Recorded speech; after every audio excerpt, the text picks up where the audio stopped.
Um dos assuntos do Ver Mais de hoje, como eu já falei, é endometriose. E para começar, vamos mostrar o caso da Aline, que por não descobrir a doença, sofria pensando que era infértil. Olha só. A quantidade de exames retrata bem quase 3 anos de investigação à procura de uma resposta. A preocupação começou depois de 1 ano de tentativas de engravidar. Em 2014, logo depois do nosso casamento, a gente resolveu que a gente iria engravidar. E aí tu passa 1 ano esperando fazendo aquele preparo todo. E aí quando deu 1 ano e eu não havia engravidado, aí eu voltei a procurar os meus médicos para a gente começar a investigar o que poderia estar acontecendo. A cada resultado, mais apreensão. A gente fez várias ultrassons. Ultra transvaginal, as normais, né, que todo mundo faz. A gente fez vários exames, alguns exames, inclusive, a gente tinha que ter espaçamento de tempo para poder realizar, né, então a gente fez a hipersalpingografia, desculpa se não for assim que se fala, né, mas eu não domino todos esses termos médicos, que é o raio-x com contraste, né, então desse raio-x com contraste a gente tinha que esperar mais um tempinho para poder fazer outros tipos de exame, então a gente fez, inclusive, a ultrassom transvaginal, que com preparo também, de uma forma diferente, até na alimentação, os cuidados, assim, também acabei fazendo o tratamento com remédio, com fólico, então, assim, teve vários, a gente seguiu todas as opções possíveis, assim, antes de chegar o momento de definir que seria importante, daqui a pouco, fazer uma investigação via vídeo. A videolaparoscopia é uma técnica cirúrgica considerada minimamente invasiva, feita com auxílio de uma câmera no abdômen.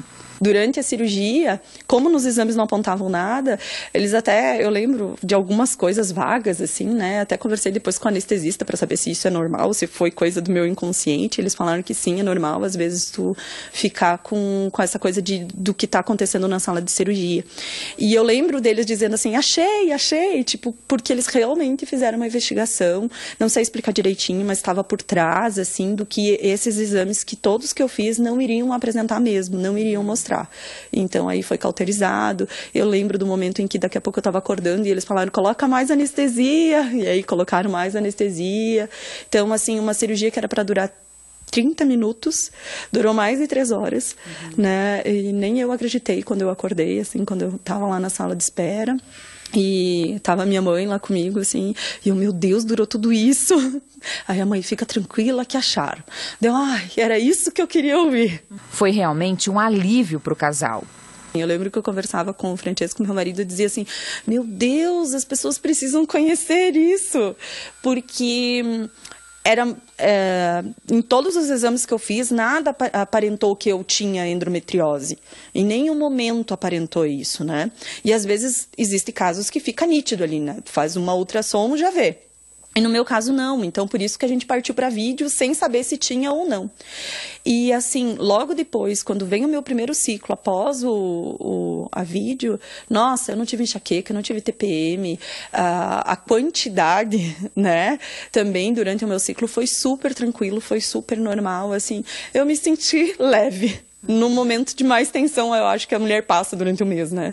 Então, assim, só o fato de ter feito a vídeo, mesmo eu acho não engravidando naquele momento, eu já estava aliviada. Já estava me considerando uma heroína, assim, que bom que eu fiz isso, sabe?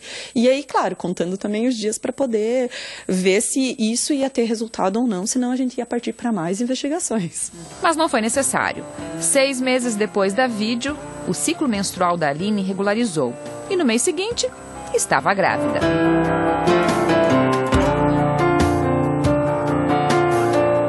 Hoje está aí a nossa Tessinha, nossa figura, 8 meses, já está conosco, nasceu em setembro.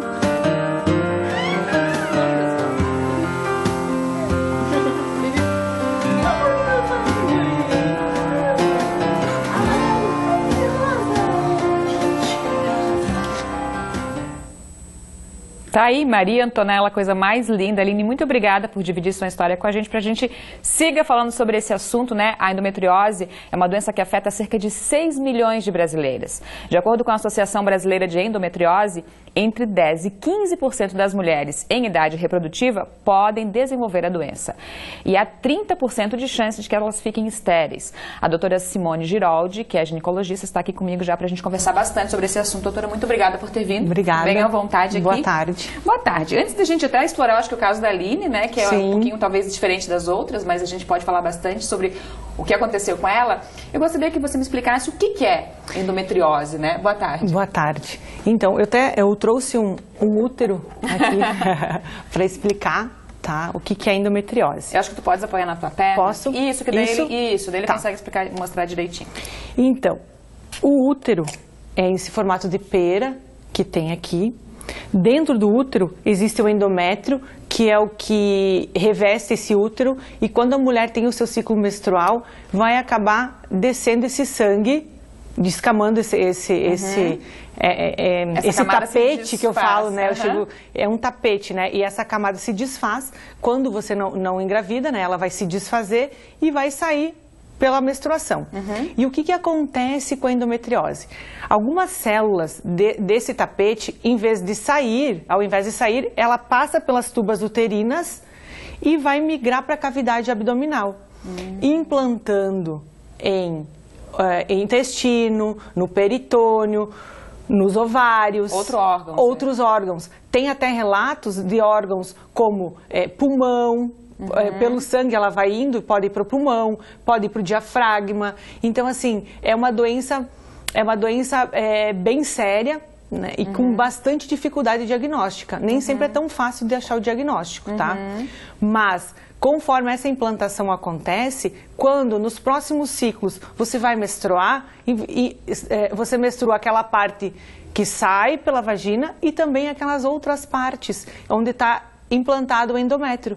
Por isso que você tem dor, porque daí vai sangrar também essas áreas e faz uma reação inflamatória. Então, cólica já é um dos sintomas. A cólica é um dos sintomas bem específico. Claro que essa cólica, ela tem um caráter, né? Ela acaba sendo progressiva em cada ciclo menstrual e a mulher fica sem poder fazer suas coisas básicas, suas tarefas básicas. Então, mulheres, você que está em casa assistindo, que quando menstrua tem uma menstruação muito dolorosa e não consegue fazer suas atividades, ir para o mercado, ir para a farmácia e trabalhar, né? Você pode ter uma suspeita de endometriose.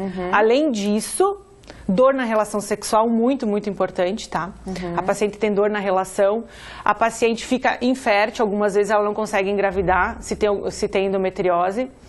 Também, se tem uma endometriose intestinal, por exemplo, ela tem dor na evacuação, sangramento na evacuação, e também, se a endometriose atinge a bexiga, ela tem dificuldade para fazer xixi, disúria, que a gente chama, né? Uma dor importante também para fazer xixi. Esses são sintomas, Esses são os sintomas. E quais seriam as causas da endometriose? Então, a causa é bem... ninguém sabe direito, tá? Qual que é a causa da endometriose. A gente sabe que existem algumas teorias, né? Uma dessas é a menstruação retrógrada, né? Que eu acabei de falar. E existem algumas também teorias com migração linfática, né? Com mediadores. Então, é uma área que tem muito estudo ainda pela frente. Tem umas perguntas aqui, doutora. Depois eu vou seguindo as minhas, mas acho importante a gente responder as nossas telespectadoras. A Bruna de Faxinal dos Guedes. Bruna, obrigada pela participação. Beijo para todo mundo de Faxinal. Às vezes eu sinto que meus ovários tremem e durante a menstruação só medicação na veia para passar a dor. Já tive síndrome dos ovários policísticos e meu abdômen costuma ficar muito inchado. Eu deveria procurar um especialista? Pode ser endometriose? Sim, pode sim ser endometriose. É bem importante essa queixa da dor, né? Quando a gente menstrua, tem um ciclo ovulatório, né? Você vai ovular. Então, a gente diz que existe uma dor de ovulação, por isso que dói o ovário, né? Porque o óvulo sai ali do ovário, a trompa pega esse óvulo, vai encontrar com o espermatozoide. Se não encontrar com o espermatozoide, vai lá para vai lá dentro do endométrio e os hormônios entendem que você não está grávida, então você menstrua, né? Então a dor é bem característica, sim. E essa dor que ela diz no ovário, né? Sim. E cólicas, sim. Inchaço abdominal também tem a ver com endometriose. E precisa sim consultar um ginecologista para fazer essa avaliação. Por quê? Um dado bem alarmante, né? Tem pacientes que demoram 10 anos para saber o diagnóstico. Então, a Aline foi uma exceção. Claro que como a tecnologia está aumentando, a medicina está evoluindo, hoje em dia, 10 anos já não é tanto para o diagnóstico. A gente consegue diagnosticar cedo, né, com recursos. Mas tem que pensar em endometriose, sim. Antes eram 10 anos. Aline... Parabéns, Aline, o teu médico conseguiu descobrir bem cedo o teu diagnóstico e por isso que ela teve esse sucesso também de rapidamente ficar grávida. Então tem aqui a Pamela Santos, está participando com a gente. Pamela, obrigada pela audiência. Eu tomo anticontínuo, né, anticoncepcional continuamente e faz muito tempo que não menstruo. Isso pode me prejudicar daqui para frente se eu quiser engravidar? Não, o anticoncepcional contínuo não vai fazer com que você fique infértil, e também não vai fazer com que você tenha dificuldade para engravidar, ou talvez até você possa ter endometriose, pode. E um dos tratamentos da endometriose é a pílula contínua. Às vezes a paciente tem que bloquear a menstruação para não ter essa dor. Então pode ser que a gente só vai saber se você tem ou não endometriose ou dificuldade para engravidar no momento que você parar a pílula e tentar engravidar.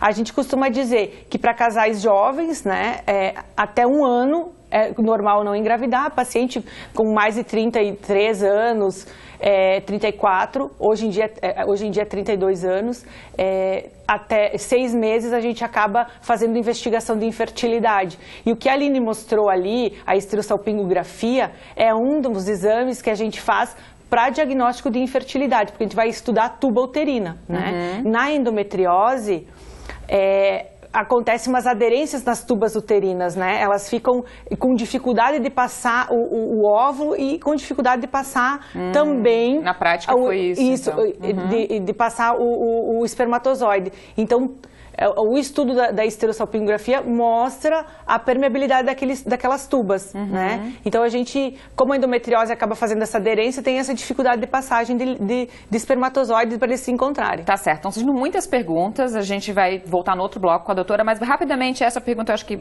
a gente consegue responder rapidinho. A pessoa não se identificou, mas perguntou se quem tem laqueadura pode ter endometriose também. Sim, laqueadura é a ligação das tubas uterinas, né? Que é um método anticonceptivo. Você não vai engravidar com laqueadura, mas a endometriose não tem muito a ver, né? Claro que pela teoria não iria refluir, né, se tivesse ligado ali, mas pode passar um pouco de sangue, sim. Existem a teoria da distribuição linfática, então pode sim ter endometriose. Tem que cuidar então. Tem que cuidar. Daqui a pouco a gente segue aqui, tem muitas perguntas ainda. Então vamos lá. Até já, doutora.